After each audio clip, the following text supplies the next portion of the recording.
ठीक है। हाँ होता रिकॉर्डिंग। ठीक बात है, वीडियो बात है। हाँ हाँ होता।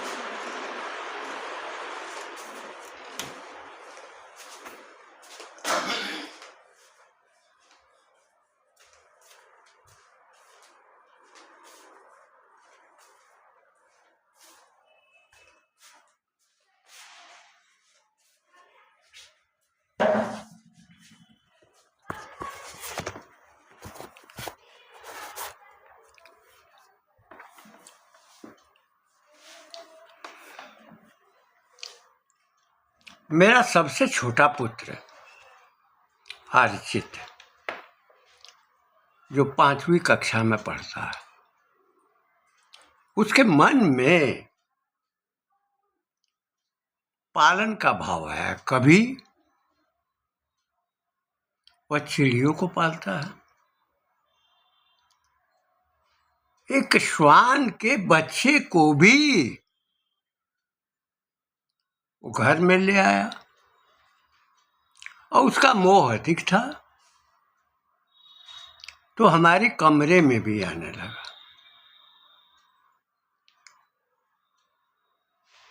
छोटा, और हमारे कमरे में टेबल के ऊपर गिलहरी भी आया करती थी। अस्वच्छंद रूप से कुछ दाने मिल जाते थे, बिल्लियां भी आ जाती थी, और चूहे भी क्रिकेट खेलते थे। लगता है कि मुझसे उनको कोई भय नहीं था। श्वान का शिशु जब आता था तो हमारे मन में कुछ खिलाने की भावना पैदा हो गई। तो जब मैं भोजन करता था तो रोटी दूध में मिलाकर टुकड़ा टुकड़ा करके फेंकता था और वह खाता जाता था। पहले 1 रोटी, फिर 2 रोटी हो गई, लेकिन वह हमारे पैर को सूंघता रहता था, और जब मैं बाहर जाता तो वहाँ भी किसी को मेरे पास बैठने नहीं देता था। जब उसकी प्रकृति में विस्तार हुआ तो हमारे पैरों को छूने के बदले, यानी उसने पूरा मुंह खोलकर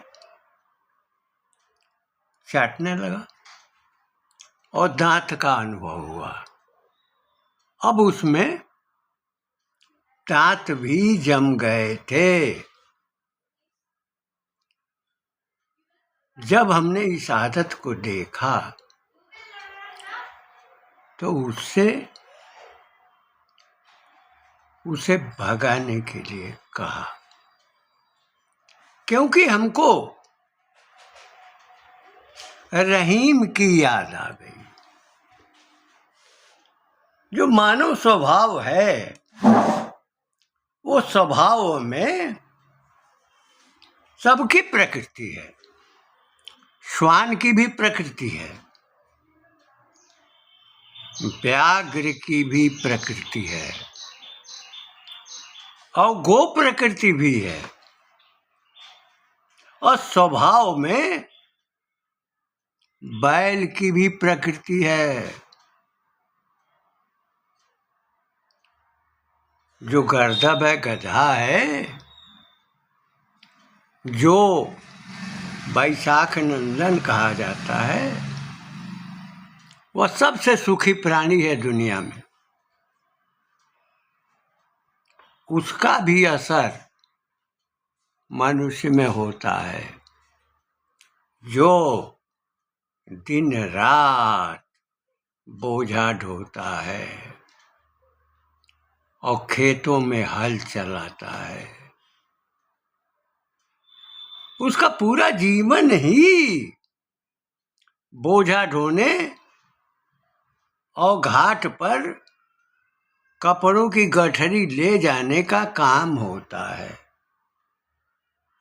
तो इसमें संशय नहीं कि वह कर्मयोगी है। कुछ गाय की प्रकृति के भी व्यक्ति हैं जिनमें दूसरों को खिलाने और पिलाने का भाव होता है और वह किसी को क्षति नहीं पहुंचाते। बैल की भी प्रकृति होती है, ये मूर्खता के लिए, यानी उसके भीतर कष्ट सहन करने की क्षमता नहीं होती। जब कभी फंस जाता है तो वह इतना कूदता है कि उसका प्राण निकल जाता है। जितने भी जीव हैं वो जीवों के स्वभाव मानव समाज में भी हैं, विद्यमान रहते हैं। कुछ में गेहुअन को कहा जाता है कि वह सामने आक्रमण करता है, लेकिन करैत जो है लुक छिप कर डसता है। तो प्रकृति अलग है, सर्पों की भी, कीड़ों की भी। एक बभनी है, उसको गोजर समझ करके हमने बुलाया, कहा कि ये तो बभनी है, इसी को ग्वालिनी भी कहते हैं। तो बभनी या ग्वालिनी तो सीधी होती हैं स्वभाव में। तो ये मानव के स्वभाव में, आचरण में जीवों की प्रकृति का विस्तार है। जब श्वान के शिशु के आचरण को मैंने देखा तो हमको रहीम की याद आ गई। उन्होंने कहा कि रहीमन कबहू न कीजिए दुष्ट जनों से प्रीत, रहीमन कबहू न कीजिए दुष्ट जनों से प्रीत, अकाटे चाटे श्वान के दूं भांति विपरीत। काटे चाटे श्वान के दूं भांति विपरीत। आखिर ये रहीम को कहाँ से अनुभव आया? श्वान के काटने और चाटने की प्रकृति का अनुभव उनको कैसे हुआ? लेकिन जो समाज में, समाज के लिए जीता है, समाज के संरक्षण के लिए क्रियाशील रहता है, उसी में ये सोच हो सकती है। और रहीम यद्यपि मूलतः भारत के नहीं थे, लेकिन जो भी उनके विचार हैं और जो भी उनका दर्शन है, जो भी उनका दृष्टिकोण है, वह भारतीय समाज को सुसंस्कृत करने के लिए है, भारतीय समाज के जीवन की दिशा में चलने के लिए है, प्रेरणा देने के लिए है। नेवले का काटने या चाटने का कोई असर नहीं होता है। हमारे यहाँ तो नेवले भी घूमते रहते हैं। जीवों का, पक्षियों का और बानरों का समूह भी बहुत आता है।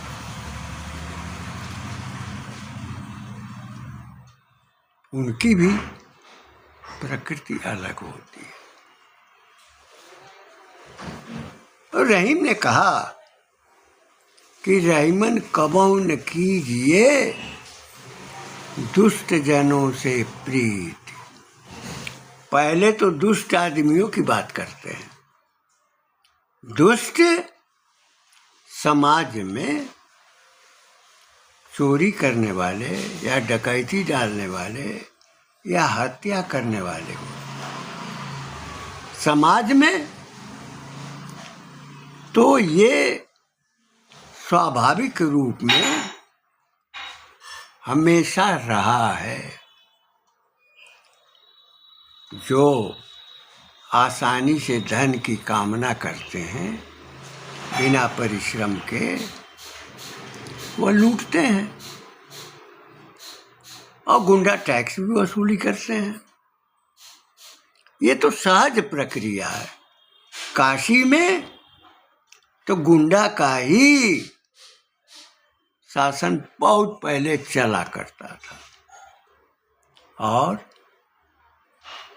वह ईमानदार भी होता था, नैतिकता भी होती थी, राजाओं का भी और जनता का भी सहयोग करता था। लेकिन उसके पास शक्ति जो धन की है, विद्या बुद्धि की है, उसको अर्जित करने के लिए कोई आधार तो होगा ही। राजनीतिक अवधारणा में मैं जानना चाहता हूं, जो अपने राज्य में सांप्रदायिक उन्माद पैदा करना चाहते हैं और बराबर करते आए हैं 65-70 सालों से, जिनके मस्तिष्क में सांप्रदायिक उन्माद, दंगे कराते आए हैं, वह अपने निहित उद्देश्य के लिए और उनकी भी संगति लेते रहे हैं जो श्वान की प्रकृति के हैं। केंद्रीय सत्ता में भी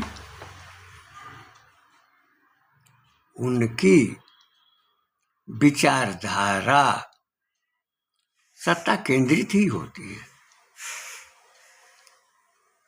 जातियों का संघर्ष, सांप्रदायिक संघर्ष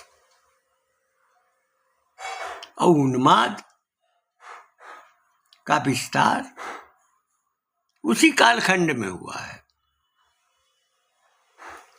तो जिनके भीतर अपना लक्ष्य प्राप्त करने के लिए जातियों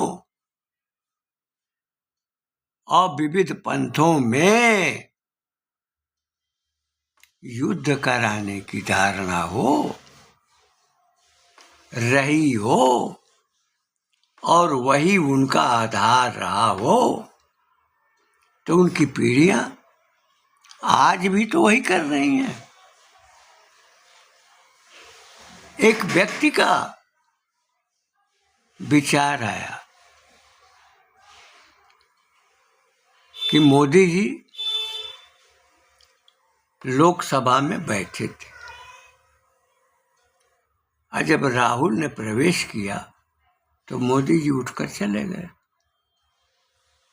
उनके विचार में यह भाव था कि मोदी जी डर गए।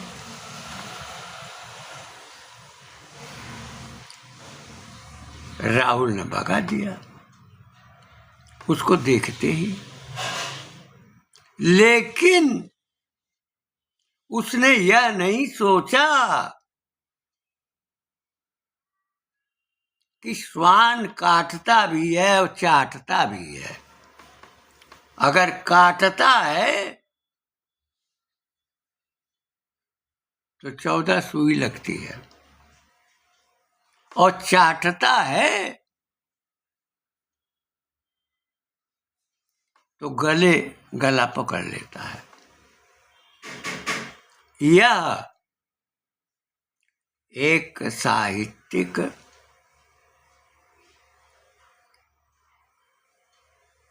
भाषा बोध है।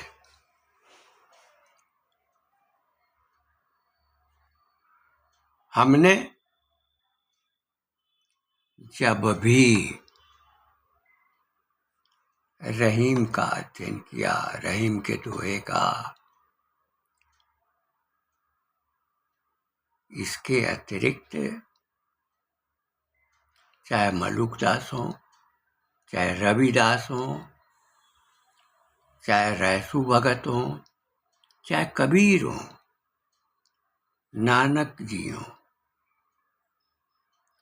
उनकी रचनाओं को हमने पढ़ा और मनन किया। तो रहीम की यह पंक्ति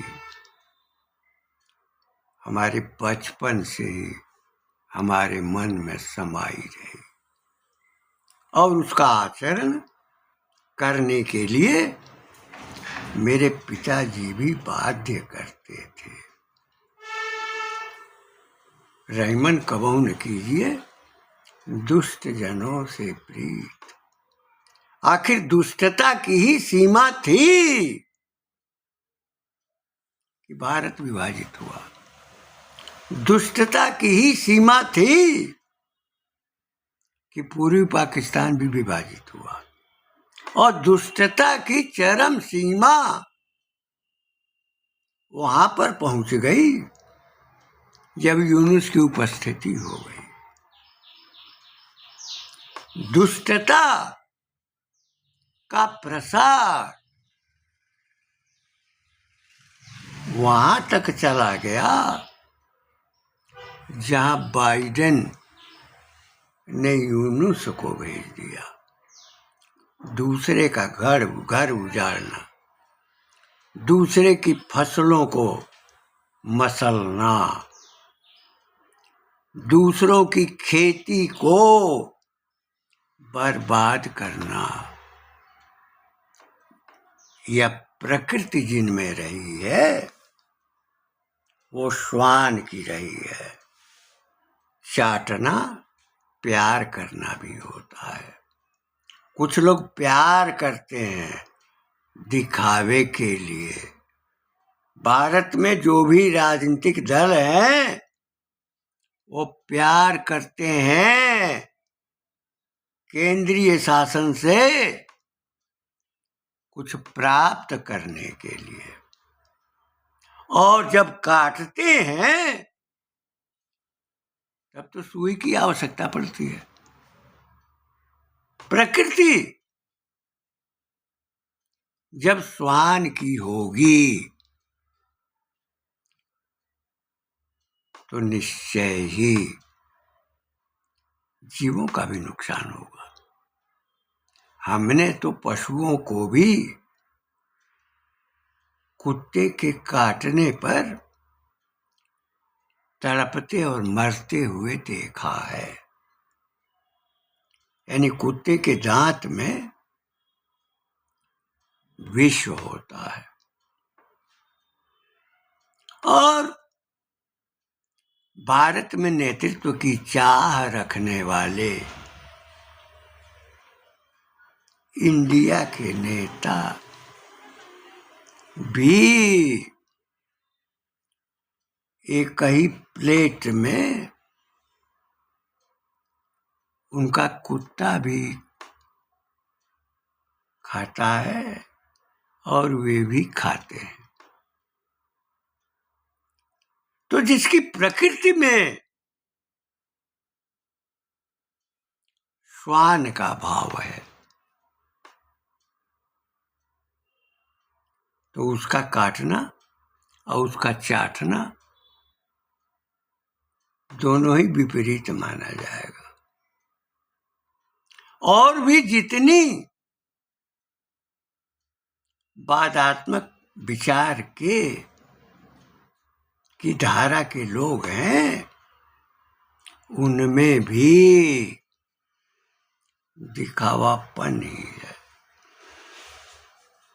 करोड़ों करोड़ों की संपदा अपने वंशजों के लिए जुटाने और रखने की प्रकृति उन सब में रही है और आज भी है। जिन्होंने हमारे देश की, हमारे राष्ट्र की परंपरागत प्रकृति को छिन्न किया, जिसने गोवंश की हत्याएं कराकर यूरोप में मांस को आयात किया। उत्तर प्रदेश शासन में संपूर्णानंद ने गोवध बंदी लागू की तो किसी की हिम्मत नहीं पड़ती है, लेकिन जब वो पकड़ में हिम्मत करके आ जाते हैं तो उस विधान के अनुसार उन्हें दंड भी मिलता है। उत्तर प्रदेश में भी गोवंश को बिहार की सीमा में ले जाने वाले बहुत तेरे लोग रहे हैं। रास्ते बदल करके जिसके गांव के पास में बिहार की सीमा है वहां गोवंश पहुंच जाते हैं, वहां से बंगाल में उनके कत्ल होते हैं। आखिर गोवंश से पूरे भारत का जो पालन हुआ है, दूध की धारा बहाया है जिन्होंने, और खेतों में उर्वर शक्ति प्रदान की है, ऊसर को उर्वर बना दिया है अपने गोबर से, खाद से, उसकी हत्या कराने का पाप, दुष्पाप तो भोगना पड़ा है लोगों को। जो सत्तासीन रहे हैं और जिन्होंने ये कुकर्म किया है, उनके परिवार की ही हत्या हुई है।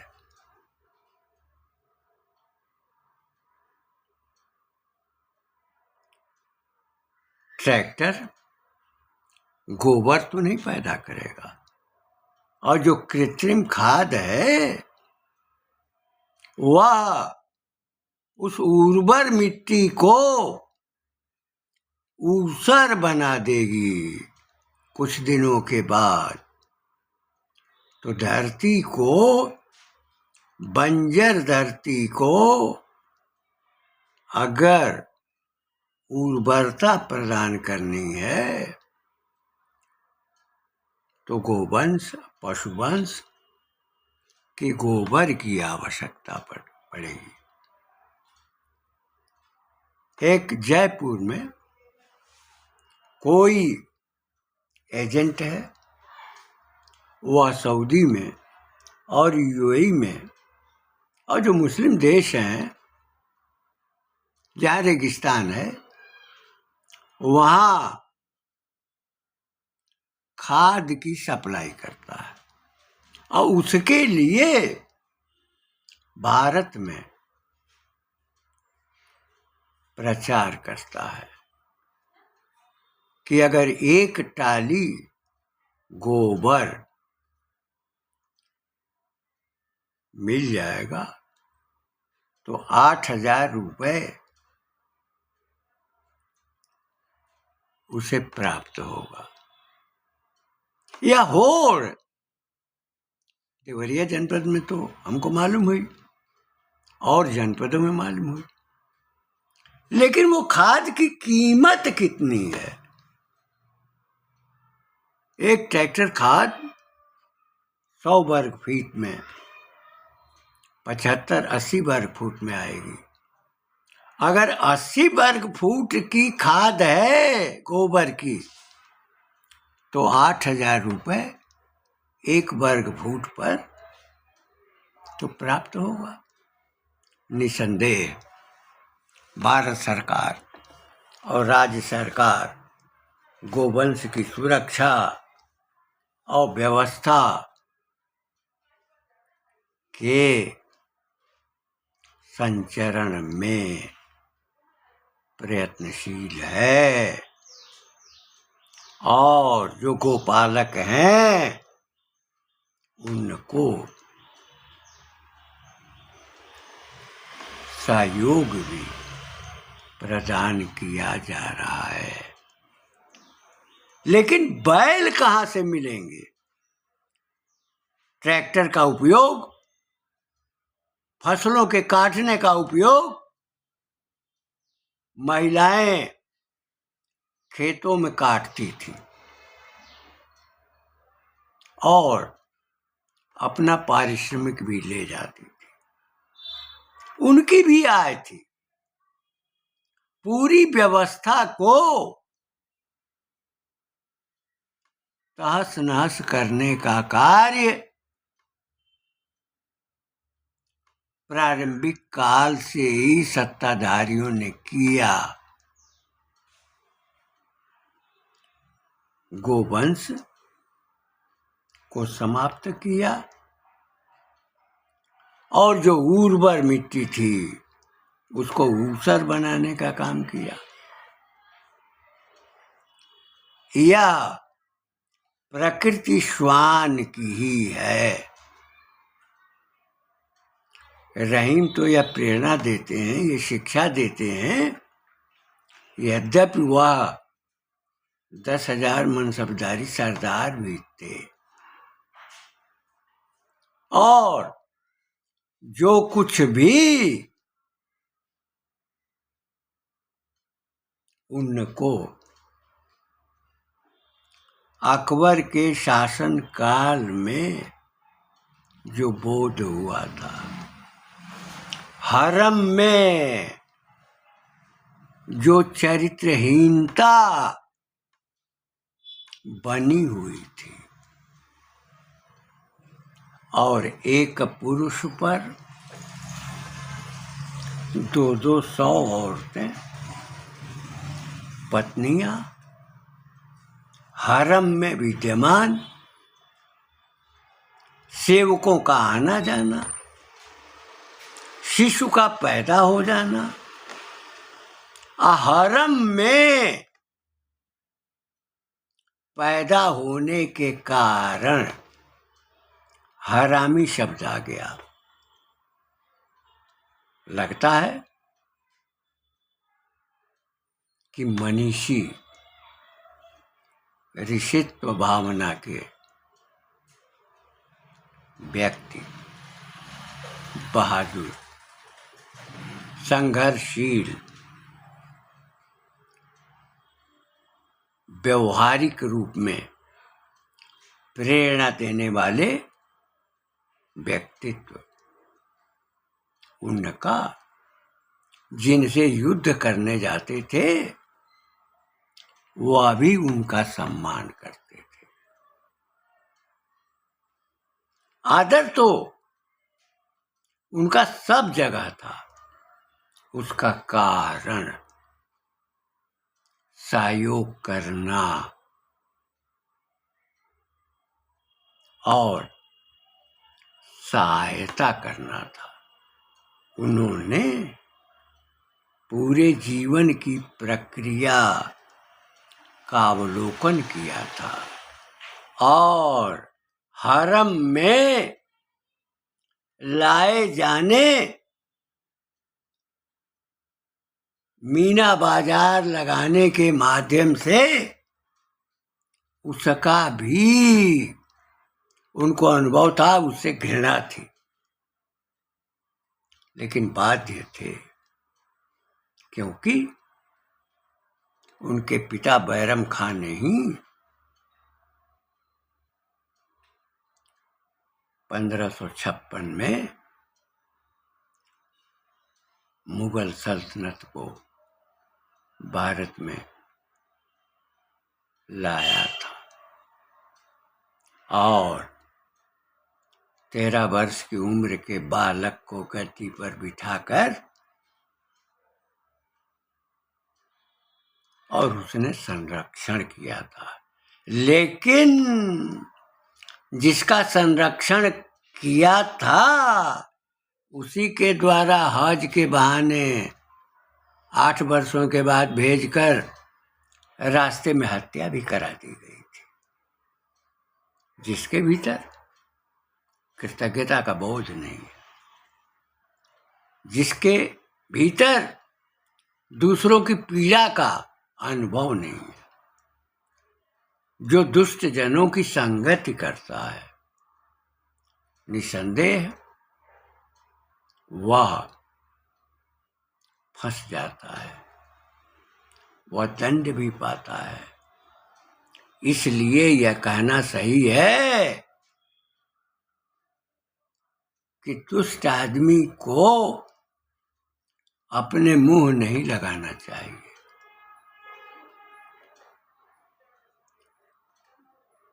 और अब्दुल रहीम खान खाना का यह कथन अक्षरशः सत्य है कि रहीमन कबहू न कीजिए दुष्ट जनों से प्रीत,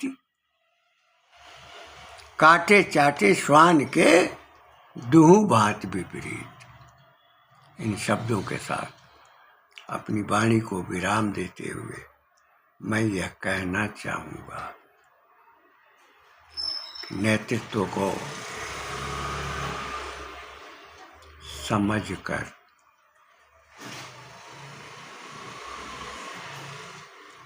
दुष्ट जनों की प्रकृति का स्वभाव का बोध कर आचरण में क्रियाशील रहना होगा। लेकिन संकल्पना यही हो कि जो भी संकल्प किया जाए उस संकल्प को पूर्ण किया जाए। प्रारब्धे न खलु विघ्न भयन नीचैः, प्रारब्ध विघ्न विहिता विरमन्ति मध्या, प्रारब्ध विघ्नैरपि पुनरपि प्रतिविघ्न माना, चोत्तम जनाः न परित्यजन्ति। यह शासन का नेतृत्व करने वाला जिस संस्कार में उसके व्यक्तित्व का विकास हुआ है वह अपने उद्देश्य को अपने द्वारा किए गए संकल्प को निश्चय ही विघ्नों पर विघ्न आने के बावजूद वो अपना संकल्प सिद्ध करेगा। देश के लिए, राष्ट्र के लिए, संस्कृति के लिए, अपने पुरखों के लिए, सनातन धारा के लिए